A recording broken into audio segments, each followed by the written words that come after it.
Fox News alert. An armed terrorist on the run in Berlin. Police now saying, according to German media, the person they have in custody perhaps is not the driver of the truck that killed a dozen and injured at least 50 more.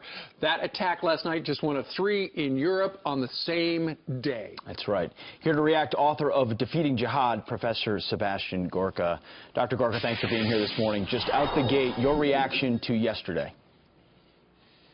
What I said last night on Brett's show, the front line in this war is when you leave the house in the morning, whether you're going to a Christmas party in San Bernardino, whether you're going to a Christmas festival in Germany, or whether you're going to a Marine Corps fun run in New Jersey. This isn't World War I, this isn't World War II, it's not far away, it's not some trench in the middle of nowhere. It is right here in America and in Europe, and all Americans need to be aware. This season, especially the Christmas season, is incredibly attractive to the jihadis. So everybody has to have their head on a swivel.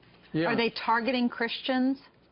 Oh my gosh, the magazine of ISIS, Dabiq, D-A-B-I-Q, had a recent issue. The front cover was a photograph of a jihadi, an ISIS jihadi, on the roof of a church in the Middle East, tearing down the cross on that church, and the title of that issue was Break the Cross. When we invaded Iraq in 2003, there were 1.4 million Christians in Iraq.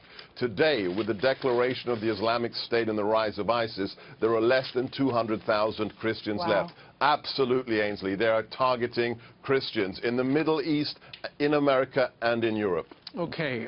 Do you find, as I hold up the cover of the New York Post, where yesterday this off-duty cop in Turkey shot the Russian ambassador in the back, he was standing behind him live on television. Everybody thought he was part of his security detail. Turns out he did have a badge and a gun, and he took that moment to kill the ambassador and then shout, Allahu Akbar, we die in Aleppo, you die here. Do you see these things connected in any way?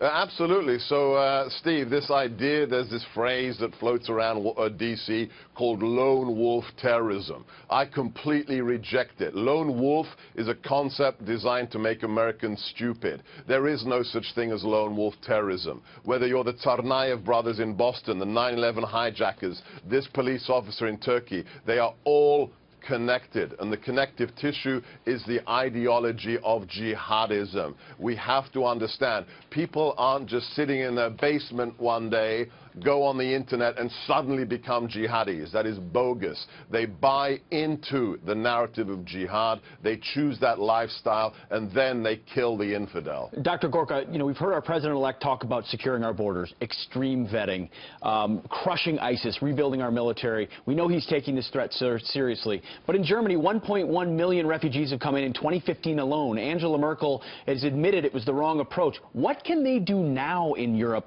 even though they've let so many in and they don't know what their motives are?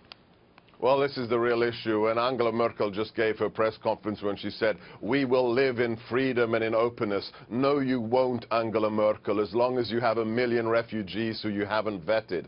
Right now, they have to go back. They have to screen these people with counterintelligence screening interviews. And on top of that, they have to do what the NYPD has done. The horse is out of the stables. You have to reinvent, rediscover human intelligence. You have to have undercover assets in the mosques, in those places where the radicals recruit, and you have to identify that jihadi before they go kinetic, before they build that pressure cooker bomb or kill their fellow citizens with just a truck. That's what they have to do, Pete.